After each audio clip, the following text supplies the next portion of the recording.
अस्सलाम वालेकुम, मेरा नाम है श्वेता। अस्सलाम वालेकुम, मेरा नाम है इंदर और आप सबका स्वागत है हमारे चैनल में।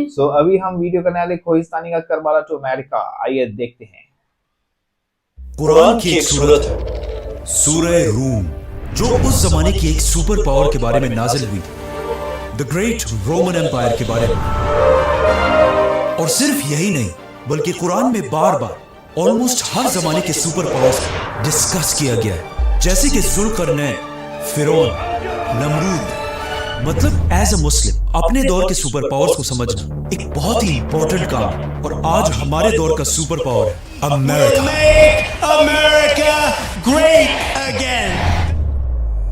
We all know कि रसूलुल्लाह सल्लल्लाहु अलैहि वसल्लम की वफात के बाद उनके 4 अजीम खुलफा ने पहली बार मुसलमानों की इस छोटी सी एम्पायर को दुनिया का सबसे बड़ा सुपर पावर बनाया। लेकिन सिर्फ 30 साल के बाद ये खिलाफत राशिदा खत्म कर दी गई और मुसलमानों की ये एम्पायर एक खानदान बनु उमैया के कंट्रोल में है, जिन्होंने आते ही इस इस्लामिक एम्पायर को आने वाले सालों में और भी ज्यादा बढ़ाया और इसकी एक स्ट्रॉन्ग इकोनॉमी भी बनाई। लेकिन इसी बनु उमैया के दूसरे बादशाह यजीद बिन मुआविया के दौर में इस्लाम की तारीख का सबसे दर्दनाक वाकया पेश है, करबला, जिसमें यजीद की फौज ने रसूलुल्लाह सल्लल्लाहु अलैहि वसल्लम की फैमिली अहले बैत के बहुत सारे लोगों को बहुत ही बेरहमी से शहीद किया। करबला के वाकये के बाद अगले 70 साल तक उमैया खानदान से कोई भी बादशाह ना छीन सका और ये आराम से मुसलमानों की इस पूरी एम्पायर पर हुकूमत करते रहे। लेकिन इन 70 सालों में करबला का दुख मुसलमानों के दिलों से ना निकल सका और जैसे जैसे इस्लाम फैलता गया, करबला का गम आहिस्ता आहिस्ता गुस्से में बदलने लगा। इसके अलावा एक मसला ये था कि बनु उमैया के दौर में सिर्फ अरबों की इज्जत थी और बाकी कौमों को कोई अहमियत नहीं दी जाती थी और उन्हें ऐसे ही ट्रीट किया जाता था जैसे आज अरब ममालिक में पाकिस्तानियों और इंडियंस को ट्रीट किया जाता है। आखिर 70 साल बाद बनु उमैया की इन्हीं गलतियों की वजह से लोग बनु उमैया के इतने खिलाफ हो गए कि एक और खानदान अब्बासी खानदान को मौका मिला कि वो बनु उमैया के खिलाफ बगावत कर सके।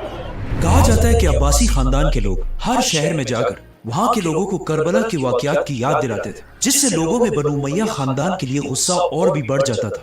आखिर अब्बासियों ने इसी गुस्से को यूज करके उमैया खानदान की हुकूमत को हमेशा के लिए खत्म कर दिया और इस तरह अब दुनिया में एक नई खिलाफत पैदा हुई, अब्बासी खिलाफत। इस अब्बासी खानदान के पहले खलीफा ने आते ही ये हुक्म दिया कि जहां भी उमैया खानदान का कोई भी बंदा नजर आए उसकी गर्दन उड़ा दी जाए, चाहे वो इस हुकूमत का हिस्सा हो या ना हो, किसी को भी नहीं छोड़ना। खलीफा के इस हुक्म के बाद अब्बासी फौज पूरे इस्लामिक एम्पायर में फैल गई और उन्होंने बनु उमैया के एक एक बंदे को ढूंढ ढूंढ कर मारना शुरू किया और इस तरह बनु उमैया के लाखों लोग मारे गए। लेकिन इस सब के बाद भी अब्बासियों का गुस्सा ठंडा नहीं हुआ। अब्बासी सीधा बनु उमैया के कैपिटल की तरफ गए, क्योंकि उनके कैपिटल दमास्कस में बनु उमैया के सारे बादशाहों की कब्रें थी। तो अब्बासियों ने इन बादशाहों की डेड बॉडीज को उनकी कब्रों से निकाला और फिर उन्हें कोड़े मारकर आग लगा दी, सिवाय बनु उमैया के एक खलीफा के, उमर बिन अब्दुल अजीज, जिनकी कब्र को अब्बासियों ने बिल्कुल ठीक ठाक रहने दिया। बनु उमैया खानदान के जो लोग बच गए उन्हें पता था कि अब यहाँ रहना इम्पॉसिबल है, तो वो इस इस्लामिक एम्पायर को छोड़कर वेस्ट की तरफ भागने लगे और अब्बासी खानदान इनका पीछा करने लगा। बनु उमैया पहले इजिप्ट की तरफ गए, फिर वहां से लिबिया, अल्जीरिया और आखिर मोरक्को तक पहुंचे, लेकिन यहाँ भी अब्बासियों ने इनका पीछा नहीं छोड़ा। अब उमैया खानदान के लोगों के पास कोई और ऑप्शन नहीं था, तो वो मजबूरन इस समंदर को क्रॉस करके स्पेन में एंटर हुए।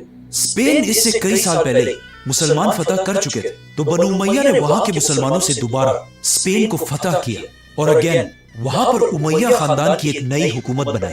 और इस तरह मुसलमान जो अब तक एक ही खिलाफत के अंडर रहते थे, पहली बार 2 एम्पायर्स में डिवाइड हो गए। यहाँ स्पेन में, जिसे उस जमाने में उंदलस कहा जाता था, उमैया खानदान ने इतनी जबरदस्त एम्पायर बनाई कि स्पेन आने वाले सालों में दुनिया की सबसे जबरदस्त कंट्री बनी और अगले 800 साल तक कोई भी मुसलमानों से स्पेन दोबारा नहीं छीन सका। लेकिन मुसलमानों की स्पेन पर 800 साल की हुकूमत के बाद अब स्पेन मुसलमानों के हाथों से हमेशा के लिए निकलने वाला था, क्योंकि मुसलमानों के स्पेन के पास ही 2 छोटी छोटी क्रिश्चियन एम्पायर्स थी और ये दोनों अब तक हमेशा आपस में लड़ते रहते थे। लेकिन अब अचानक एक एम्पायर के बादशाह किंग फर्डिनेंड ने दूसरी एम्पायर की क्वीन इजाबेला से शादी कर ली और इस रॉयल शादी के बाद इन दोनों एम्पायर्स की दुश्मनियां खत्म हो गई और ये दोनों मिलकर मुसलमानों के खिलाफ एक यूनाइटेड एम्पायर बने, जिसके बाद फर्डिनेंड और इजाबेला ने मिलकर मुसलमानों के स्पेन पर हमला कर दिया और लाखों मुसलमानों को शहीद करने लगे और मुसलमानों के साथ साथ यहूदियों को भी मारने लगे। स्पेन में क्रिश्चियंस ने मुसलमानों पर बहुत जुल्म किया, लेकिन वो जमाना आज की तरह नहीं था कि दुनिया में मुसलमानों का कोई पूछने वाला ना हो, क्योंकि जैसे ही स्पेन में मुसलमानों पर जुल्म शुरू हुआ, उस वक्त के सुपर पावर उस्मानिया सल्तनत के बादशाह बयाज़िद ने अपनी नेवी को फौरन स्पेन की तरफ भेजा कि वो वहां के मुसलमानों और यहूदियों को बचाकर उस्मानिया सल्तनत की तरफ लाए। और फिर स्पेन से आए हुए मुसलमानों और यहूदियों को ऑटोमन बादशाह ने खुद बहुत अच्छी तरह वेलकम किया और इन सब को अपनी एम्पायर उस्मानिया सल्तनत की सिटीजनशिप दी। इन सब लोगों को यहाँ वेलकम करने के बाद उस्मानिया सल्तनत के बादशाहों ने यूरोप के किए गए जुल्मों का बदला लेने के लिए उनके ट्रेडर्स पर एशिया और यूरोप के दरमियान सारे रास्ते बंद कर दिए। लेकिन यूरोपियंस इस सब के बाद भी अपने मिशन से पीछे नहीं हटे और आखिर साल 1492 में क्रिश्चियंस ने मुसलमानों को स्पेन से हमेशा के लिए निकाल दिया। बट वेट, इस सब का अमेरिका से क्या ताल्लुक है? ताल्लुक है 1492। जिस साल मुसलमानों को स्पेन से निकाला गया, एग्जैक्ट उसी साल 1492 में एक स्पेनिश बिजनेसमैन एक बहुत ही अजीब और यूनिक प्रपोजल लेकर बादशाह फर्डिनेंड और क्वीन इजाबेला के दरबार में हाजिर हुआ, जिसका नाम था क्रिस्टोफर कोलंबस। असल में उस्मानिया सल्तनत के बादशाहों ने यूरोप पर इतनी सख्त पाबंदियां लगाई थी कि अब यूरोप और एशिया के दरमियान सारे रास्ते बंद हो चुके थे, जिससे यूरोप के हालात बहुत खराब हो चुके थे, क्योंकि यूरोप एक बहुत ही सर्द इलाका था और वहां अपना कोई स्ट्रॉन्ग एग्रीकल्चर सिस्टम नहीं था और वहां की जमीन बहुत ही कम चीजें पैदा करती थी और यूरोप की सारी चीजें ज्यादातर चाइना और इंडिया से ही आती थी। लेकिन अब उस्मानिया बादशाह ने यूरोप पर सारे रास्ते बंद कर दिए थे और यूरोप के लिए अब इंडिया पहुंचना एक बहुत ही मुश्किल काम था, क्योंकि अब उन्हें इस छोटे से रास्ते के बजाय पूरे अफ्रीका को क्रॉस करके इंडिया तक पहुंचना था। और इस ट्रिप पर उनके बहुत ज्यादा पैसे खर्च होते थे, जिसकी वजह से यूरोप में महंगाई बहुत बढ़ चुकी थी और यूरोप के लोग बहुत ही गरीब हो चुके थे। और इंडिया तक पहुंचना यूरोप के लिए बहुत ही लाजमी था, क्योंकि इंडिया के स्पाइसेस, सिनेमन, काली मिर्च और लौंग जैसे मसाले दुनिया की सबसे इंपॉर्टेंट चीजों में से थे। सिर्फ अपने टेस्ट की वजह से नहीं, बल्कि ये मसाले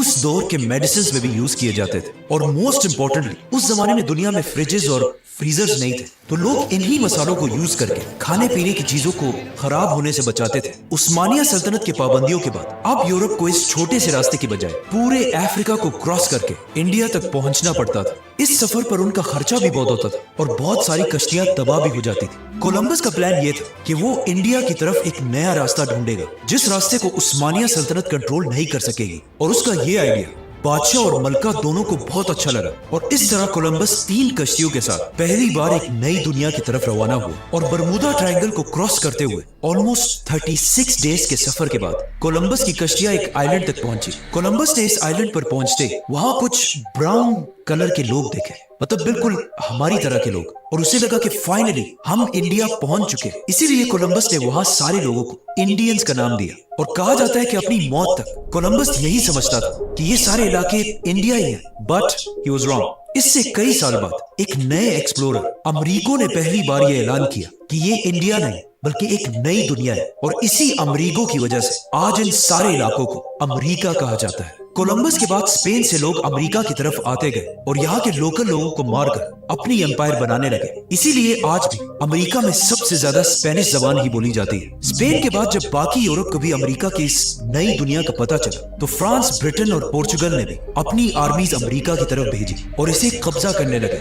नाउ यहाँ तक पिछले 1000 साल से मुसलमान ही दुनिया के सुपर पावर थे, उमैया, अब्बासी, उस्मानिया। लेकिन अमेरिका की डिस्कवरी के बाद दुनिया में मुसलमानों की असल तबाही शुरू हुई, क्योंकि अमेरिका से पहले दुनिया की सबसे बड़ी सुपर पावर उस्मानिया सल्तनत थी। लेकिन अमेरिका की डिस्कवरी के बाद उस्मानिया सल्तनत आहिस्ता आहिस्ता दुनिया की बड़ी एम्पायर्स के लिस्ट से ही निकल गई। ये नई दुनिया अमेरिका एक बहुत ही बड़ा इलाका था और यहाँ की जमीनें भी एग्रीकल्चर के लिए बेस्ट जमीनें थी। लेकिन अब मसला ये था कि यहाँ के लोकल लोगों को तो यूरोपियंस पहले ही बीमारियों और जंगों से मार चुके थे, तो अब यूरोप को अमेरिका की जमीनों से फायदा उठाने के लिए कुछ ऐसे लोगों की जरूरत थी जो गरीब भी हो और ताकतवर भी। और उस जमाने में दुनिया में ऐसे लोग सिर्फ एक ही जगह पर थे, अफ्रीका।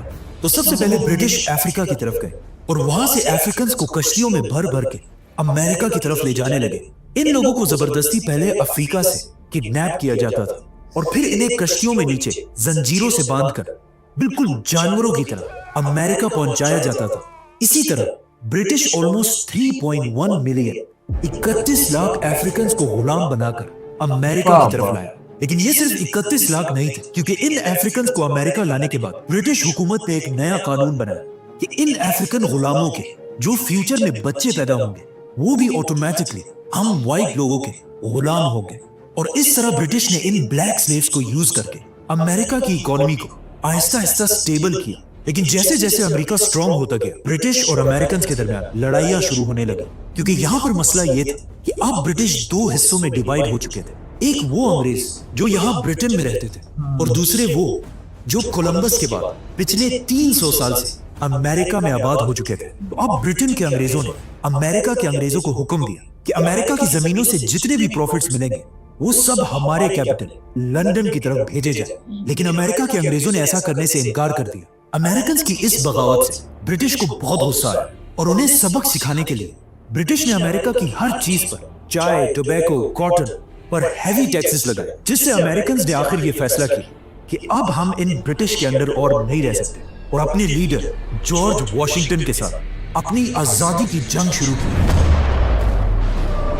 अब यहाँ पर एक बहुत बड़ा मसला था, क्योंकि जैसे ही अमेरिका की आजादी की जंग शुरू हुई, एट द सेम टाइम यहाँ से बहुत दूर ब्रिटिश की एक दूसरी कॉलोनी इंडिया के एक अजीम लीडर ने भी अपनी आजादी की जंग शुरू की और इस लीडर का नाम था टीपू सुल्तान। तो अब ब्रिटेन के पास दो ऑप्शंस थे कि या तो अपनी पूरी फौज के साथ इंडिया को बचाया जाए और या अमेरिका को। तो आखिर ब्रिटिश लीडर्स ने यह फैसला किया कि ज्यादा फौज अमेरिका नहीं बल्कि इंडिया भेजी जाए, क्योंकि उस जमाने में अमेरिका की इंडिया के सामने कोई हैसियत नहीं थी। तो अब जब ब्रिटिश की ज्यादा अटेंशन इंडिया की तरफ थी, तो अमेरिका के लीडर जॉर्ज वॉशिंगटन ने कुछ ही दिनों में अपनी आजादी की जंग जीत गए और इस तरह पहली बार अमेरिका एक आजाद कंट्री बने। ब्रिटिश एम्पायर अमेरिका को तो खो चुकी थी, लेकिन इससे उनकी ताकत पर कोई बड़ा फर्क नहीं पड़ा, क्योंकि अमेरिका को खोने के बाद ब्रिटिश ने इंडियन लीडर टीपू सुल्तान को मारकर पूरे इंडिया पर अपनी हुकूमत बनाई। ये सब कुछ आज से 250 साल पहले हुआ था।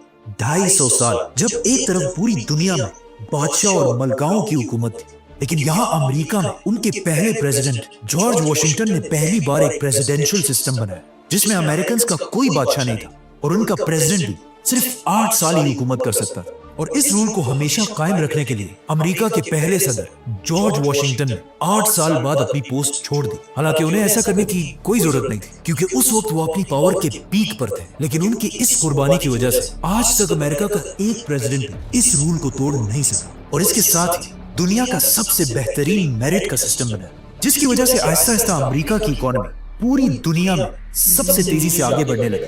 मतलब सिर्फ कुछ ही सालों में अमेरिका की कॉटन इंडस्ट्री 1000% इंक्रीज हुई। लेकिन अब तक अमेरिका की ये सारी इकोनॉमी अफ्रीकन ब्लैक स्लेव्स की वजह से ही चल रही थी। लेकिन यहाँ एंट्री होती है अमेरिका के एक प्रेसिडेंट जो आज तक अमेरिका के सबसे फेमस प्रेसिडेंट है, एब्राहम लिंकन, जिन्होंने प्रेसिडेंट बनते ही अमेरिका में एक बिल पास किया कि अमेरिका के सारे अफ्रीकन ब्लैक स्लेव्स को आजाद कर दिया जाए और आज के बाद अमेरिका में कोई भी किसी दूसरे का गुलाम नहीं होगा। एब्राहम लिंकन के इस डिसीजन के बाद जो लोग अमेरिका के इस स्लेव ट्रेड से फायदा उठा रहे थे, उन्होंने लिंकन के इस फैसले से अमेरिका के खिलाफ बगावत कर दी और इस तरह अमेरिका की हिस्ट्री की सबसे बड़ी जंग सिविल वॉर शुरू हुई। लेकिन एब्राहम लिंकन कुछ ही सालों बाद ये जंग तो जीत गए, लेकिन इस जंग से अमेरिका को बहुत नुकसान हुआ। मतलब मिलियंस ऑफ लोग मारे गए। लेकिन एक बहुत बड़ा फायदा भी हुआ कि अमेरिका ने ये जंग जीतने के लिए इतने गन्स और वेपन्स बनाए कि अब अमेरिका के पास पूरी दुनिया से ज्यादा वेपन्स पड़े हुए थे। सिविल वॉर जीतने के बाद अब दुनिया में एक बहुत बड़ा चेंज आया, क्योंकि अब तक दुनिया की जितनी भी इन्वेंशन हुई थी वो इस पुरानी दुनिया में हुई थी, लेकिन अब दुनिया की सबसे बड़ी इन्वेंशन अमेरिका में होने लगी। टेलीफोन, सिविंग मशीन, इलेक्ट्रिसिटी और दुनिया का पहला एयरप्लेन भी अमेरिका में बना। इन सारी इन्वेंशंस के साथ साथ अमेरिका में दुनिया के सबसे ज्यादा वेपन्स भी बनाए जाते थे। लेकिन अब भी इन सारी चीजों के बाद भी अमेरिका दुनिया में एक पावर तो थी, लेकिन एक सुपर पावर नहीं थी। सुपर पावर अब भी यूरोप के कंट्रीज ब्रिटेन, फ्रांस और जर्मनी ही थे। तो अब अमेरिका को सुपर पावर बनने के लिए एक ऐसे इवेंट की जरूरत थी जिसमें ये सारे सुपर पावर्स खत्म हो जाए और सिर्फ अमेरिका ही बाकी रह जाए। और एग्जैक्टली ऐसा ही हुआ। ये सारी पुरानी सुपर पावर्स अचानक आपस में लड़ने लगी और इस तरह दुनिया की सबसे बड़ी जंग शुरू हुई, वर्ल्ड वॉर 1। वर्ल्ड वॉर 1 में एक तरफ दुनिया की सारी पुरानी सुपर पावर्स जब आपस में लड़ रहे थे तो अमेरिका इस जंग से बहुत दूर बिल्कुल आराम से ये सब कुछ देख रहा था, और ब्रिटिश एम्पायर की बहुत मिन्नतों के बाद भी वो इस जंग में आखिरी मिनट तक शामिल नहीं हुआ, और पूरी जंग के दौरान अमेरिका इन सबको वेपन सप्लाई करता रहा। वर्ल्ड वॉर 1 में दुनिया में एक ऐसी सिचुएशन थी कि जब एक तरफ दुनिया की सारी पुरानी सुपर पावर्स लड़ रही थी, जिसकी वजह से उनकी इकोनॉमीज बहुत ही खराब हो चुकी थी, तो एट द सेम टाइम दुनिया में सिर्फ एक ही स्टेबल कंट्री और एक ही स्टेबल करेंसी थी, अमेरिका और डॉलर। और जब आखिर वर्ल्ड वॉर 1 के हालात बहुत ही खराब हो गए तो आखिर अमेरिका ने ही आकर यूरोप को इस जंग से निकाला और ये जंग जीत गया, और पहली बार वर्ल्ड वॉर 1 के बाद अमेरिका एक सुपर पावर बनने की तरफ जाने लगे। इसीलिए पूरी दुनिया से लोग अमेरिका में अपने पैसे इन्वेस्ट करने लगे, जिससे अमेरिका की इकोनॉमी, स्टॉक मार्केट और करेंसी दुनिया की सारी कंट्रीज से आगे बढ़ने लगे।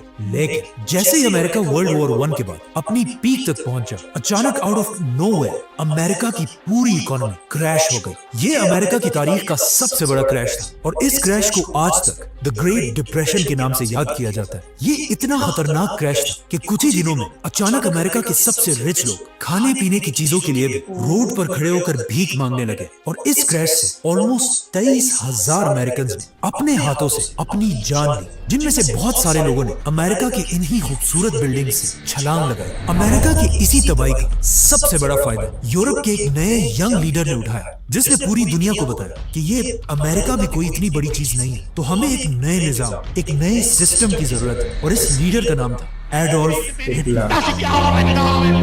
हिटलर के प्लान्स के पीछे पूरी जर्मन कौम खड़ी हुई, और उन्होंने हिटलर को फुल सपोर्ट किया, और इस तरह कुछ ही सालों में हिटलर जर्मनी का सबसे ताकतवर लीडर बन गया। और आहिस्ता आहिस्ता उसके पास इतनी ताकत है कि उसने जर्मनी के पास ही एक दूसरे मुल्क पोलैंड पर हमला कर दिया, और इस तरह अगेन दुनिया में एक नई जंग शुरू हुई, वर्ल्ड वॉर 2। लेकिन इस वर्ल्ड वॉर 2 में भी अमेरिका ने बिल्कुल पहली जंग की तरह इस वॉर में हिस्सा नहीं लिया, और अगेन बिल्कुल आराम से बैठकर सारों को वेपन्स भेजता रहा, और अगेन एक तरफ सारी सुपर पावर्स लड़ रही थी और अमेरिका इस सब से प्रॉफिट हासिल कर रहा था। और इस तरह जंगों से पैसे कमाना अमेरिका की आज तक आदत है। वहाँ जर्मनी में हिटलर बहुत तेजी से अपने वेपन्स और आर्मी को बढ़ा रहा था, और बार बार हर जगह जाकर अपनी स्पीचेस में यही कहता था कि हमारे जर्मनी के हारने की वजह सिर्फ एक ही, यहूदी, इन्हीं की वजह से हम पिछली जंग हारे हैं। और हिटलर के ऑर्डर्स पर जर्मनी ने यहूदियों पर जुल्म करना शुरू किया। लेकिन अब यहाँ मसला ये था कि यहूदी उस जमाने में भी दुनिया के सबसे इंटेलिजेंट लोग थे, और दुनिया के ऑलमोस्ट सारे बड़े साइंटिस्ट यहूदियों में से ही थे। इन्हीं में से एक जर्मन यहूदी साइंटिस्ट का नाम था एल्बर्ट आइंस्टाइन। जैसे ही हिटलर ने यहूदियों पर जुल्म शुरू किया तो आइंस्टाइन जर्मन होते हुए भी अमेरिका को सपोर्ट करने लगे, और अचानक एक दिन वर्ल्ड वॉर 2 शुरू होते ही आइंस्टाइन ने जर्मनी में बैठकर एक बहुत ही सीक्रेट लेटर उस वक्त के अमेरिकन प्रेसिडेंट रूजवेल्ट की तरफ भेजा, और इस लेटर में एक बहुत ही इंपॉर्टेंट बात लिखी थी। From Albert Einstein to the President of the United States, Mr. President, मैं आपकी तरफ एक बहुत ही सीक्रेट और इम्पोर्टेंट लेटर भेज रहा हूँ। जर्मनी का फ्यूरर हिटलर एक बहुत ही खतरनाक टेक्नोलॉजी पर काम कर रहा है, जिसके बाद दुनिया में कोई भी उसके सामने खड़ा नहीं हो सकेगा, एटॉमिक बॉम्ब। ये लेटर मैं आपकी तरफ इसलिए लिख रहा हूँ कि आप अमेरिका के सारे फिजिसिस्ट को जमा करके एक अमेरिकन एटम बम पर काम शुरू कर दें, ताकि अमेरिका जर्मनी से पहले ही एटम बम बना सके। बाय द वे, इस लेटर के बाद आइंस्टाइन अपनी मौत तक इसे रिग्रेट करता रहा। रूजवेल्ट ने आइंस्टाइन का ये लेटर पढ़ने के बाद इस पर फुल स्पीड एक्शन लिया, और इस तरह अमेरिका एक आम फुटबॉल स्टेडियम के नीचे एटम बम बनाने लगा। अब जब अमेरिकन साइंटिस्ट एटम बम पर काम कर रहे तो अचानक जापान, जो उस वक्त जर्मनी का साथी था, उसने अमेरिका के एक पोर्ट पर हमला कर दिया। 2,500 अमेरिकन मारे गए और बहुत सारे शिप्स और जहाज तबाह हुए। तो अब मजबूरन अमेरिका, जो अब तक इस जंग से बाहर था, उसे इस जंग में आना ही पड़ा, और अमेरिका अपनी पूरी फौज 1 करोड़ सोल्जर्स के साथ, जिसमें सिविलियंस भी शामिल थे, वर्ल्ड वॉर 2 में दाखिल हुए। जिसके कुछ ही सालों बाद बिल्कुल वर्ल्ड वॉर 1 की तरह जर्मनी दोबारा ये जंग हार गई, और उसके लीडर एडोल्फ हिटलर ने अपने आप को एक कमरे में बंद करके खुदकुशी कर ली। जर्मनी तो इस जंग से निकल गया, लेकिन उसका साथी जापान अभी भी इस जंग में था। तो अमेरिकन प्रेसिडेंट रूजवेल्ट ने जापान के एम्परर हिरोहितो को ये वार्निंग दी कि सरेंडर करो, वरना हम तुम्हारा ऐसा हाल करेंगे कि आने वाली पूरी दुनिया उसे याद करेगी। लेकिन ऑफ कोर्स जापान ने सरेंडर नहीं किया और उसके एम्परर ने सोचा कि ज्यादा से ज्यादा ये क्या कर लेंगे, लेकिन उसे इस बात का पता नहीं था कि आइंस्टाइन के लेटर के बाद अब अमेरिका का एटम बम बिल्कुल रेडी था। तो आखिर अमेरिका के नए प्रेसिडेंट हैरी ट्रूमन ने अपने ऑफिस में एक मीटिंग बुलाई, जिसमें अमेरिकन प्रेसिडेंट ने अपने जनरल्स से पूछा कि हम आखिर जापान को कैसे सरेंडर पर मजबूर कर सकते हैं। तो उसके जनरल्स ने कहा कि जापानीज लोग एक बहुत ही खतरनाक कौम, वो इतनी आसानी से सरेंडर नहीं करेंगे। जिस पर आखिर वहाँ बैठे सारों ने दुनिया का पहला एटम बम यूज करने का फैसला किया। तो आखिर अमेरिका के एक आइलैंड से पॉल अपने जहाज पर एटम बम लेकर जापान की सिटी हिरोशिमा की तरफ रवाना हुआ। ये जहाज हिरोशिमा एग्जैक्ट 8:15 बजे पहुंचा। जिस वक्त इस सिटी के सारे बच्चे अपने स्कूल और बड़े अपने कामों पर जा रहे थे, और एग्जैक्ट इसी टाइम पर पॉल ने एक बटन दबाया और एटम बम को जहाज से फेंक दिया। ये एटम बम 44 सेकंड्स तक हवा में गिरता रहा, which means कुछ लोगों ने जरूर इस एटम बम को देखा होगा। जमीन तक पहुंचने से पहले अचानक आसमान में एक लाइट आई और विदिन अ सेकंड 70,000 लोग खत्म हो गए। अब जब जापान ये पता ही लगा रहा था कि उसके साथ हुआ क्या, तो अचानक सिर्फ 3 दिन बाद अमेरिका ने जापान के दूसरे शहर नागासाकी पर भी एक और एटम बम गिरा दिया, जिसमें 40,000 लोग मारे गए। इन धमाकों के बाद यूएस प्रेसिडेंट ने दोबारा जापान के एम्परर को वार्निंग दी कि सरेंडर करो, वरना हमारा नेक्स्ट टारगेट टोक्यो होगा। और मजबूरन जापान के एम्परर ने सरेंडर कर दिया। इन धमाकों के बाद अमेरिका में एक बहुत ही इंटरेस्टिंग सर्वे किया गया, जिसमें अमेरिकन से पूछा गया कि अमेरिका ने ये बम डालकर सही किया या गलत, जिसमें 85% लोगों ने ये कहा कि अमेरिकन प्रेसिडेंट ने बिल्कुल सही फैसला किया। लेकिन आहिस्ता आहिस्ता लोग इस फैसले के खिलाफ होते गए और ये नंबर 85% से 50% तक आ गया, क्योंकि लोगों को समझ आ गया कि ये हमला अमेरिका ने बिल्कुल आम इनोसेंट सिविलियंस पर किया था। आपने सुना होगा कि जिन पायलट्स ने ये एटॉमिक बॉम्ब्स इन सिटीज पर गिराए थे, उन्होंने भी इसके बाद सुसाइड कर लिया था। लेकिन ये भी बिल्कुल झूठ है, बल्कि ये दोनों अपनी मौत तक इन बॉम्ब्स को डिफेंड करते रहे। लेकिन कहीं ना कहीं इनके दिल में जरूर कोई शर्मिंदगी होगी, क्योंकि इन्होंने ये वसीयत की कि हमारे मरने के बाद हमारे जिस्मों को दफनाने की बजाय आग लगा दी जाए। वर्ल्ड वॉर 2 के बाद अब पूरी दुनिया ने अमेरिका की ताकत को देख लिया था और अब अमेरिका एक सुपर पावर बन चुका था और अमेरिका की इकोनॉमी डॉलर फुल पावरफुल हो चुकी थी, जिसके बाद अमेरिका ने यूएन बनाकर अपनी ताकत और भी मजबूत की और अमेरिका पहली बार दुनिया का वाहिद सुपर पावर बना और दुनिया की सारी कंट्रीज ने अमेरिका के सामने अपना सर झुका दिया, सिवाय एक कंट्री के। रशिया। अब दुनिया का सुपर पावर वही रह सकता था जिसके पास दुनिया में सबसे ज्यादा एटम बॉम्ब्स हो। तो सोवियत यूनियन ने अमेरिका के सिर्फ 4 साल बाद अपना एटम बम बनाया और इस तरह वो अमेरिका को डायरेक्टली चैलेंज करने लगा और दुनिया में सुपर पावर बनने की एक नई रेस शुरू हुई। सुपर पावर बनने की ये रेस शुरू तो वेपन्स और एटम बम से हुई थी, लेकिन आहिस्ता आहिस्ता ये रेस इन दोनों मुल्कों के हर चीज में फैल गई। चेस, स्विमिंग, ओलंपिक्स और इवन साइंस, क्योंकि दुनिया का पहला शख्स जब सोवियत यूनियन से पहली बार स्पेस की तरफ गया तो अमेरिका ने उनसे जीतने के लिए नासा को इतनी फंडिंग दी कि अमेरिकन साइंटिस्ट नील आर्मस्ट्रॉन्ग चांद तक पहुंच गया। दुनिया के सारे छोटे छोटे मुल्क भी इन दोनों सुपर पावर्स में एक ही साइड लेने लगे, जैसे कि नॉर्थ कोरिया सोवियत और साउथ कोरिया ने अमेरिका का साथ दिया, पाकिस्तान ने अमेरिका और चाइना ने सोवियत का साथ दिया। इंडिया इस जंग में मोस्टली न्यूट्रल था, जो उनका बहुत ही जबरदस्त डिसीजन था, क्योंकि जिन कंट्रीज ने उस जमाने में इन सुपर पावर्स का साथ दिया था वो आज तक वन वे और द अदर इन्हीं कंट्रीज के गुलाम। अमेरिका और सोवियत के दरमियान इस रेस में पहले तो लड़ाई बहुत सख्त थी, लेकिन आहिस्ता आहिस्ता अमेरिका की स्ट्रॉन्ग इकोनॉमी के सामने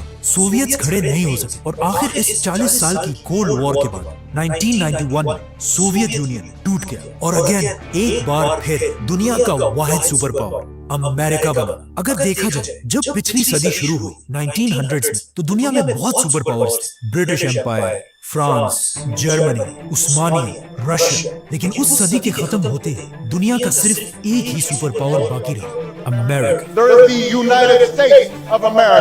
लेकिन नई सदी शुरू होते ही अमेरिका के सबसे tallest towers world trade centres पर हमला किया गया।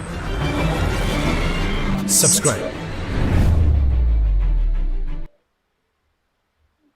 ओह भाई क्या डिटेल में वीडियो बना, पूरा हिस्ट्री पता है और बहुत मस्त हिस्ट्री पता है, जैसे कैसे करबला से लेके फिर वर्ल्ड वॉर 1, वर्ल्ड वॉर 2, फिर अमेरिका कैसे सुपर पावर बना, हर एक डिटेल की, कैसे पहले बोलते ना इस्लामिक हुकूमत के दो दो अलग अलग टुकड़े हुए, आपको दो हुकूमतें बनी, बहुत मस्त। वो जो हम स्कूल में पढ़ते थे ना, world war one and two, वो सब कुछ यहाँ पे आज दिख गया। बहुत वाओ, मस्त था क्या यार, मतलब क्या, मेरे को बहुत अच्छा वीडियो लगा, और जो बॉम्ब स्मार्टली से एकदम डिटेल में रिलेटेड बनाया एंड ना, ऑल। बहुत अच्छा वीडियो बनाया गया है ये। ऐसे दिमाग में बैठ गया ये, जब हम बचपन में स्कूल में पढ़े हुए थे और अब बोलते ना ऐसा प्रॉपरली वो रिकैप हो लेकिन गया। वही अभी ये पूरा बोलते ना इस्लाम से सब कनेक्ट करके भी 9/11 का सारा बताने आ रहे हैं शायद से आगे, तो क्या हुआ कैसे हुआ, पर बहुत बढ़िया था ये वीडियो। ठीक है, ऐसे और वीडियो देखते रहेंगे, तब तक हमारे साथ बने रहिए।